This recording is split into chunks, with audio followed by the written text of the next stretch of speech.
Hey everyone, my name's Chris Warren. My name is Matt Lopes. Welcome to the You Should Be Worried podcast. How the fuck you guys doing? You guys killing it? You guys murdering out there? You guys decapitating people? You guys. We feeling excited? Do you feel excited? Do you feel worthy of being on this planet today? I do, Matt. I'm a winner. I feel like a winner today. Oh shit! I'm so glad you finally fucking figured it out. You know why? Why? Because last night I went to the casino. You went to the casino last night? I went to the casino. I thought you weren't allowed at the casino. No, that's our other friend. That's our other friend who can't go to the casino. who I was with. He went anyway.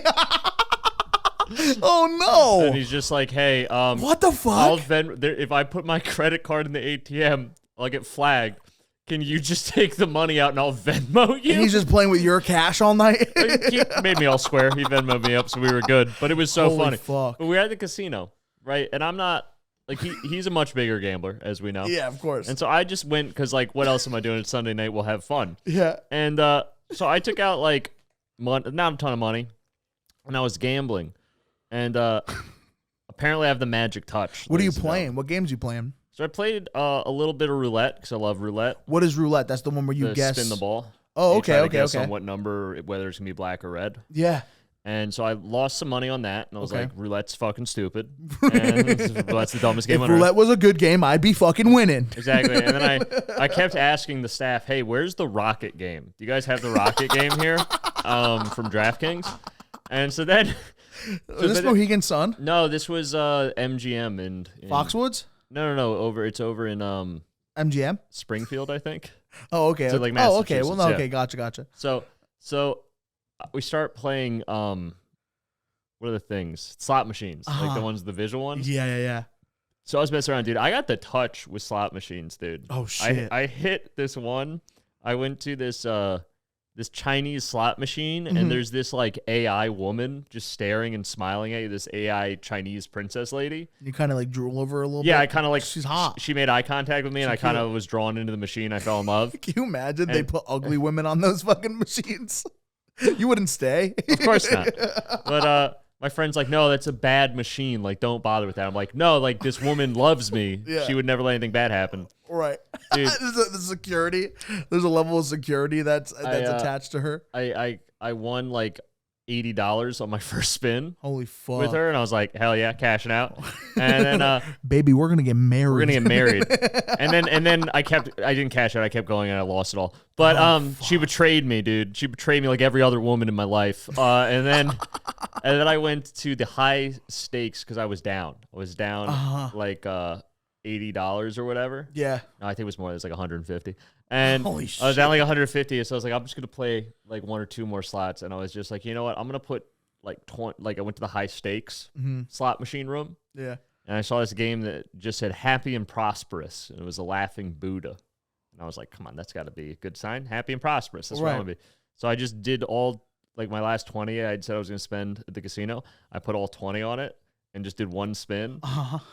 I hit like not the main jackpot, but like a mini jackpot. Oh shit! And I won back like all $150. Holy fuck! And broke even. And I was like, "Hey, I'm out." My friend just going crazy. He's like, "Dude, you're killing it at the casino. You're winning. You're winning. You were meant for this. You were meant for this." And I was like, only at the casino would me leaving the casino still down $20 be me winning at the casino. Right. Like I still came out with negative money. Because with the ATM fees and everything, like I still lost money. So many people like expect to go to the casino losing at least $500, $600. Well, because I brought like $200, and I was just like, once this is gone, I'm done. I am knowingly accepting I'm probably going to lose all of this. Right. But I managed to walk out with like $190 at the end of the day because like I won it all back. You were like, "Fuck yeah!" Yeah, because I was like down to $20 and then won it all back on the one roll of the slot machine. I was like, I still lost. I still have $10 less than I had when I walked in, and my friend's celebrating like, "Oh my god, you got the magic touch, dude! You're a winner." We got to come back next. And week. I'm like, how does me losing $10? How is this like I'm a card shark now? I guess I'm banned to the casinos. That's the level of marketing that they've Yeah. That's what they've given off. Well, because for a second I really was like, oh shit, like I won $150. That's awesome. Then I was like, wait, this compares. I was like, that's less money than I've lost tonight, though. That's still, I'm still in the red. Like, right. And then that little bit of money that you've lost, but after winning, like it's still just like, okay, well, if I got the 150, then I just got to go a couple more times and I'll get the whole thing back again. Yeah, exactly. You know, maybe even a little more. And that's how people like our friend just keeps going down. Listen, let me tell you, I'm not going to say his name or say how much he lost, but he had a rough night at the casino. Fuck, dude. Gambling's so bad. I lost $2,000 on DraftKings. Like it's nuts. It's incredible. I hate it. They have that rocket game, right? Yeah, the rocket game's addictive. It's nuts. One day when I first made the account, they're like, "Oh, like you're new to gambling. Like they take your social security number if they see that I don't know what they do, but I assume that if they've seen that I haven't gambled much in my life, then they're gonna be like, okay, this is the perfect opportunity. We're gonna let this dude win a couple times, and then once he's really into it, we're just gonna fucking keep taking shit from him." And so I just kept placing dollar bets into the Rocket app, and then it goes all the way up to 1,000. But like it could go to 1,000, right? Yeah. And I was like, okay, well, and I think after like maybe try one, like over 100 tries, I won $1,000 off that app. I was like, oh fuck, Dad, dude, gambling's easy. This is so sick. And then through that, after I got that $1,000, I used I used the winnings to go into blackjack on the DraftKings app, casino app, and I doubled that from 1,000 to 2,000. And instead of being like, I'm up 2,000, let's fucking go, let's pull out and go do something with it, I was like, I can get to 3,000. And as soon as I had that mentality, like it just fucking it took all my money. Dude, gambling's addictive. I see, because I never understood gambling. Yeah. I was always like, this is so dumb. And occasionally, because like sometimes I would do shows at the casino or like had different friends that were degenerates would drag me to the casino. Yeah. I would like gamble here and there, but I never got it. I always went in with the mindset of like, I'm just giving up what X amount of money as just like what we're spending for the night. Yeah. But dude, I think because now I don't drink anymore. I have like that hole in me of like that excitement Something's we're drinking with. Yeah. So like last night, dude, when I won the jackpot and got like my 150 back, I was like, that's probably the closest I felt to happy since I stopped drinking. I got so excited. I felt That's so dangerous. I felt so good. And I was like, we should come back next weekend, man. Yeah, but if you do, then you got to start talking to your sponsor and being like, "Hey, listen, does this count as?" All right. Don't because, dude, if your sponsor was my sponsor, you'd be like, fast food at any time is going to be hard reset. My sponsor tried hey, I think you should quit comedy for like 2 or 3 months to reset yourself because it's a bad environment for you. And I was like, okay, I'll quit you before I quit. Yeah, comedy. I was like, the only reason I'm in here is so I can continue to do comedy. Right. Like, I don't care about life outside of that. Yeah. You know, if I didn't have comedy to ruin with drinking, right, I would just drink all the time. Right. I would have such a better life. I'd just be drunk all the time, be having a great time being drunk. The only reason I can't drink is because getting a couple car crashes. The only reason I can't drink is because I'm horrible on stage drunk and I can't write when I'm drunk and hungover all the time. Right.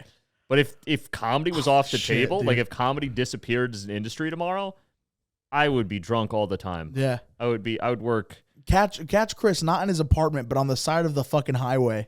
Yeah. Picking up bottles and cans to try to get some. No, not for recycling purposes, but for checking to see if there's any more alcohol in them. Well, no, that's what's funny. When I was using, I made a lot more money. Holy fuck! Because the thing is, now it's like, all I care about is comedy. So it's like, if my job wants to fire me, I'm like, okay. If all I had was my job, like if I didn't have a dream I was chasing, it'd be more important to me because like, what else am I doing all day? At my work, I'm slacking off thinking about jokes and like going on Instagram and posting stuff and networking and everything. But like, if I was just at my job and at the end of the day, like I'm just gonna go home, like there's no thing I'm working towards, I would take my job much more seriously because it'd be like, oh, this is my life. I need to make a career. Right. I got my physical today. Did you actually? I got my physical for the first time in 4 years. 4 to 5 years is the first time I went to the fucking doctors. I'm so proud of you, Matt. It was a hard time. Just so you guys know, tough. Since I've met Matt, I've been begging him to go to the doctor. Just to get a physical. This is a big day. And I got there. It was a fucking pretty surreal experience. I haven't been there in like It has been years, and I get in there and I sit down on the patient like table recliner thing, and the doctor walks in, and I'm looking. I can see myself. There's a mirror on the wall that like shows me sitting down the entire time, and I'm just fucking staring at my body, and I'm like, oh no. Last time we were in a doctor's room like this, we did not look like this. You know. How many years has it been? I think it was. I had to get a physical in order to go to college. Like in order to start going to college, I think, or something like that. So, beginning of college. So it's probably 5 to 6 years. Damn, man. So how are we looking? How are the vitals? Dude, everything's like okay. You know, she's gonna send me to get blood work and shit like that. But it's kind of hot. Kind of hot? Nice. Yeah. New physician is she cutie. Well, she had a mask on the whole time, so I don't know like what's going on after. But like, but nice eyes. But she was like, yeah, really nice eyes. She was short. She was fit. What's her full legal name so people can? I know it. I don't want to say it. I just blurted it out on the podcast. I didn't expect it to be like. I thought it was going to be way more. And she did the same thing that all the other doctors do when you go and see a doctor and you're fat. They're like, maybe you want to lose weight. She just assumed that I wanted to lose weight, which I'm like, hold on, you're telling me that I'm not beautiful the way I am? Interesting. Listen, man, my whole career is built off being this size. If I listen, doctor, beautiful. Listen, hey toots, hey toots. If I lose this, I lose a lot more too. I lose everything. You want to get into this week's topic, Chris? Sure. Okay. Let me try to figure out remember what the button was. You can do it. This week's topic, everybody at home, is babies. That's not a bad. That's pretty good. That's pretty good. It might not work with like other topics like fucking monster trucks. Like that won't work in the future. But we're gonna have to scrap next week's entire episode. It's 90% about Gravedigger. Gravedigger's a crazy name for a monster truck. Dude, Gravedigger would be a crazy name for a baby. Holy shit. Chris, do you like babies? Are you a fan of them? I'll be honest, like children make me very uncomfortable. Do they? They really do. I'm not good with kids. Huh. Like I don't really know. Like, you know, some people are good with kids. Yeah. Like I got friends who like the kids love them. Fucking, yeah. They're like a natural like uncle or whatever you want to call it. Like yeah. I see a kid and I'm just like, hey. You treat him like an adult? Yeah, no, I do the same shit. I do the same exact shit. I treat him exactly like an adult. I'm like, how are you today? And like they don't know how to react because no one's talking to them like that. Everybody's talking to them like, hello. And we're like, sup, kid? Like, what's your favorite thing? They're like, dinosaurs. I'm like, dinosaurs are fucking gay. Yeah. How do you feel? How about start crying? Can we start talking about climate change or something like, actually fulfilling to talk about? It's cool. Babies are cool to me. I'm the same way. Like, I don't know how to act around them. Like, I'll be polite. Yeah. I'm not going to be like, fuck you. Or like, I'm not going to like mistreat them in any way. I have a cousin who's currently pregnant with another cousin of mine. Well, I'm sorry, a cousin whose cousin has a girlfriend. Okay. And they're married now, so they're both my cousin. But you can't say that's my not cousin. How that works. No, they are. To be your in-law. Cousin-in-law is not a thing. We in our Italian family, we just consider them cousins now too. But I do understand when you say my cousin fucked my cousin. I know I have a third cousin brewing. We got stacked. I was always thinking like you have like. When I see that they're having a baby together, I'm like, I could probably go 50-50 on a person with someone. 50-50 first. Chris, you ever want to go 50-50 on a little baby of our own? Me and you should get a civil union. What is that? It's it's just gay marriage essentially. Yeah. But like that's all babies are, Like all babies are is like it's a 50-50. No, so let's get a civil union. Mm-hmm. And then let's adopt a child together, and we'll just raise a kid. Raise a kid. What kind of kid do you want to get? With science, we can probably get one that looks just like us, though, right? Yeah, we can go. We can do splicer, dude, where they manipulate like the DNA, and you can like take out and put in certain genes for your kids. That's like a whole thing. Yeah, let's do that. Having kids is basically just going 50-50 on a clone of yourself mixed with another person. Yeah. But which is why I think that like when people are like, oh, don't fuck family, that's actually the government being like, you don't want someone who looks exactly like you because that's going to fuck us up, the government. Yeah, I get them confused. They You don't want a perfect clone. That's why you want to go 50-50 on the clone with somebody else so that it looks like you both. Yeah, because if it looks and also neither. If it looks too much like you, it confuses the IRS, and they don't know if that person had to pay taxes or not. And then, but how else am I gonna fucking convince people that I don't age? No, I don't. So good. You know what? What freaks me out about kids? Because like I had to do this like a month or two ago. I had to like watch my friend's kids. She's got like 2 kids, and she's like, "Oh, I have to go like handle something. I'll be back." She was only gone for like a half hour, but she did the thing where like, "I'll be right back. Can you watch the kids?" I was like, "Oh, wait," and she just left. She just fucking left. Like before I could say anything, and then it's just me with these 2 kids, and they're like 3 and 5, like they're very small kids, and I'm like, "What do you want to do?" They're like, "Paw Patrol," and I was like, "All right." So I just like clicked Paw Patrol. I just put on Paw Patrol, and I was like, "Which is your favorite?" And they're like, "I like the dog," and I'm like, "They're all dogs." Yeah, I was like, "Okay, cool." They're all fucking dogs. Yeah, we're raising a real winner over here. Making fun of this 3-year-old. What do you want to be when you grow up? I want to be the Dalmatian. But no, what's funny is kids.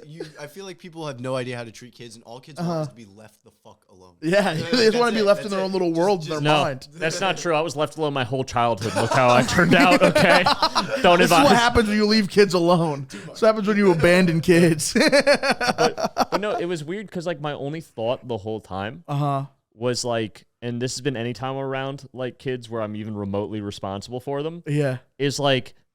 I just get worried that something horrible is going to happen. Like, I'm worried the kid's going to get up too fast and, like, lose his balance and hit his head on the coffee table. Yeah. And then start bleeding out. And then his mom comes home, and I just have to explain to her how, like, her kid's dead now. Fuck yeah, dude. And it's like, my bad. I would hate that. Like, That's the fucking worst. They're so small and fragile. Like, I just get worried that they're going to, like, fall and hurt themselves at all times. Babies dying is really scary. Yeah. And also, babies that are born certain ways are scary, too. Like, fuck you. Like, you understand. You know exactly what I'm talking about. Like, you see an animal with like fucking. You see a snake with 2 heads. You're like fucking yeah. Like that's just fucking cool. You see a little baby born with 2 heads. Man, if you had a 2-headed baby, would you still love it? It wouldn't. I would disown it. Like somebody else would be way more like likely to take care. I'm not. I can't. No. No, absolutely not. Don't look at me like that. I wouldn't do that. I would give it up. I would get up right away. But nobody else would take it. You understand that, right? Let's say that baby gets everything that it needs. I'm sorry, they get everything that they need, right? Because it's 2 of them. It's 2 people in one. And so I give it up because I'm not emotionally secure enough to raise that thing and everything that comes with it. If they get bullied at school, I'm gonna be like, well, you shouldn't fucking have 2 heads. That's how it's gonna be in my mind. So I'm gonna give it up to somebody who can fucking actually deal with it and knows how to deal with it responsibly. You're just gonna leave it at a circus one day, just in a basket outside of Ringling Brothers, and be like, goodbye. Absolutely. Also, like you can't. If I was that baby, like I would be so scared. I'd be so scared if I was that like a set of conjoined twins or whatever. Like that shit's so scary. Do you know that like what happens when one of them passes away? They both die. Yeah, because the dead body, it poisons the living body. And therefore, like, can you imagine being the baby that's alive that just like that whose brother or sister that's attached to you just passed away, and now you know that it's your time coming soon? That's got to be the scariest fucking thing on the goddamn planet. If you want to be worried about anything, absolutely anything about this show, it's being a conjoined twin. Do not do that. Don't do it. Man, what would you say no to being a conjoined twin? It's a campaign. Okay, now Matt, question for you. If you had a boy and a girl, right, what would you name them? I want to hear the boy's name and the girl's name that you'd give your kids. My girl's name would be Lennox. I think Lennox is a great name. Great watch brand. It's not spelled like that, though. It's Lennox. It's different. This is literally the watch brand. Fuck. It's not even a good watch brand. It's like something you buy at Marshall's. If I had a boy, which I really don't want to have kids, if I had to have a son, I would probably name him. I think Ashton's a good name. Matt, dude, holy shit. What do you want me to do? Name him fucking Jonathan? Fuck you, dude. So- Fuck Ben, Chris, Matt, Mark, anything, Mike. Those Hold are on. all horrible fucking names. Hold on. You want to give a kid a name that nobody else really has? I don't give a fuck if it has bad connotation. No, listen. The reason no one is named Lennox or Ashton is because they're ass names. They're horrible, dude. No, they're it's not. so That's bad. not why. That's not why. It's because people would much rather be like, "Ooh, John is a family name." Fuck out of here, bro. Dude. That's exactly why Everyone they do wants that. to be like, these are my kids, Lennox and Ashton. What planet are they from? Dude, if there's a girl named Lennox, I assume she's a stripper in Bridgeport, Connecticut. Chill out. So yeah, I'm worried about getting old. I know. I'm right with you there. And it's also comedy's like kind of a younger man's game.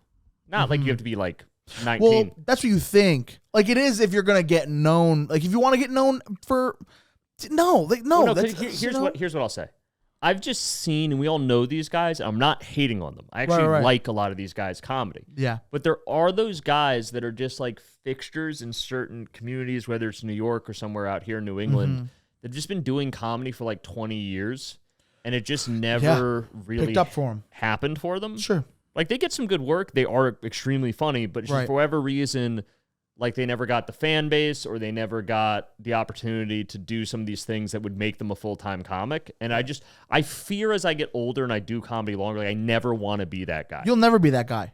You'll never be that guy because at least you and they should also know like if what they're trying to be is successful, then they have to course correct. They have to be like, all right, if it's been this long and I haven't gotten to where I am, what do I have to do now? And like then you fucking actually apply it. You're doing that and you're not even like struggling right now. So if you keep doing that on top of you like putting in the work, then it's just gonna keep going. Well, and it's also one of those things like I was talking about with like trying to help other comics who like I think are funny that are my friends. It's like we all help each other in different ways. Like, you know, if I learn a piece of information that's useful, Right. I'll share it, be like, hey guys, this works. Or hey, I learned the hard way. This doesn't fucking work. Whether it's like a way to approach a certain booker, whether it's a way to work a certain kind of audience or like anything, right? Anything remote, like anything about social media, like any knowledge I have, and they'll pass it along as well. And I think that makes us all better. Because like it doesn't hurt me to give you a tip that helps you be better. Right. But people think if anything, it is. I thank you for it, and then I trust you more. And if anything, if that ends up helping me to a point where I go up a step, I have you to thank for that. Well, it's just like, yeah, people have this notion that like, you know, like in this scenario, like where people be like, oh, I can't tell Matt this, like, which is usually not that big of a deal information. People think they have these like gems. It's like, it's really not that. You didn't Fucking discover, everybody knows the best joke goes at the end, bitch. Yeah, it's like people think they discovered these little gems, and it's like it helped you get one extra spot every 6 months. Like I don't think you need to gatekeep this room in fucking like, you know, wherever, Wyoming. That it's like I'm the only comic that works the Wyoming room. I can't. If I let Matt know about the Wyoming room, if I give him the booker's number, he's gonna go do better than me, and then my career is over. It's like why wouldn't I want Matt to go out to Wyoming and fucking crush it? Like I don't understand like why that would affect me at all. Yeah, and especially if I know that Matt's gonna do a good job, that only helps me out too with that booker. Yeah. So, fucking people are dumb. And then and also if like my friends are doing well. Right, it's only going to help me. If they're getting more opportunities, there is going to be some trickle down effect of that. Right. You know? Yeah. It's like I've already seen that with like you know, when friends like I think you've been a part of this. So like when different friends can't make stuff. So if I can't make something because I'm already booked, but I got an offer, or I got a significantly better offer. Right. I'll be like, hey, but I got a guy who can, and slide someone's number. Yeah. And vice versa. People have done that. I've worked some great rooms because a friend of mine got a way better offer. Had to drop 2 days before and was like, but Chris Warren can take care of it. And it's like, you know, it works. It's Dude, like, that's so sick. It works all around. It's such a better system. I love that part of comedy. It's such a better system than being like, I'm not going to help anyone. This is all me. I have to actually hope for everyone else to fail. I couldn't possibly push myself to get better. I just have to hope everyone else does worse. It's like, what a fucking retard. So like overall then, why do you think other people should be worried about getting old? Is it because fucking times are coming, so get a jumpstart on you, what you're here to do? Well, because all jokes aside, like what I've been realizing as I'm getting older is just like, and not to be like woe is me or fatalistic. Yeah. But as you get older, you do realistically realize that certain doors close for you. They do, and everyone says you can do anything at any age. It's never too late to start. That's kind of true, but it's also not. You know what I mean? Like, there are certain windows in your life where that was the time to do that thing. And if you didn't do it, like, you can try to do it when you're older, but it's not going to be the same. Like, you're not going to recap. Like, for instance, like, just a wild example.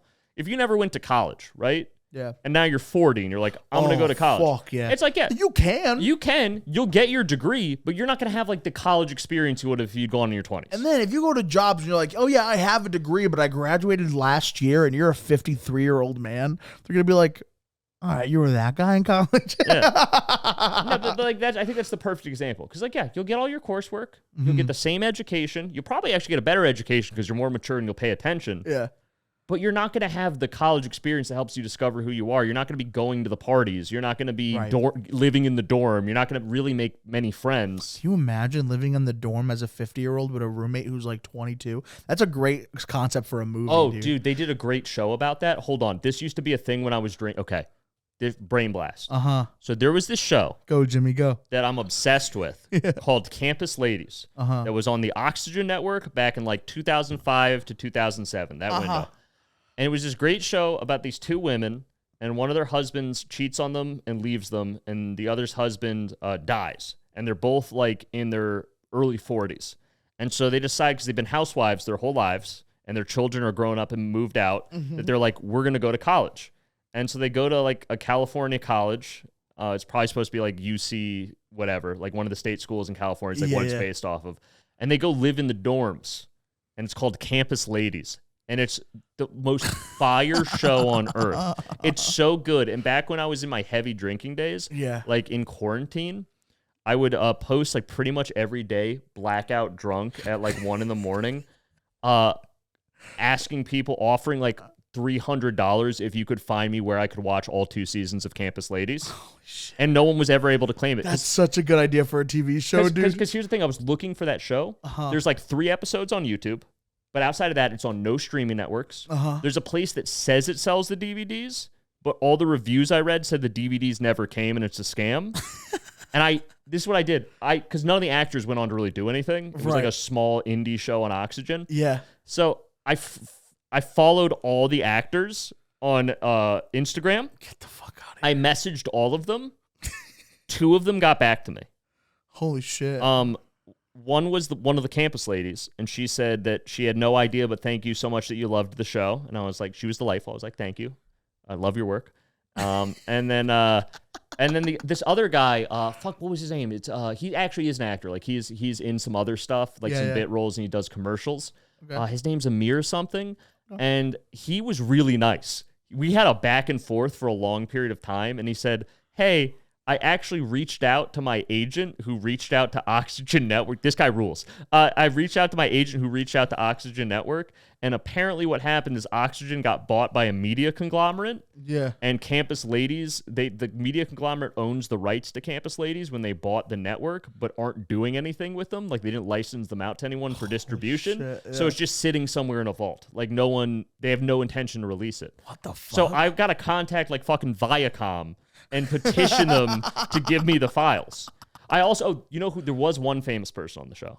Guess who it was? A college person. I don't know who. It was Jonah Hill. Jonah Hill was on that show? He was the fat guy in the dorm that like was sold weed.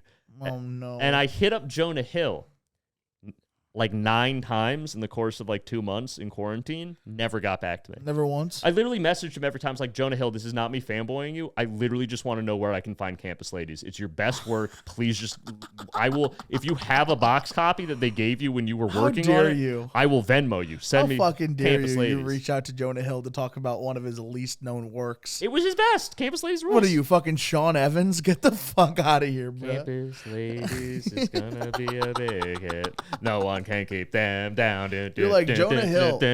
I didn't love you in Moneyball. I didn't love you in Wolf of Wall Street. No, he was good in Wolf of Wall Street. Campus Ladies? Campus Ladies was fucking lit, dude. Thank you guys so much for watching this week's episode of the fucking podcast.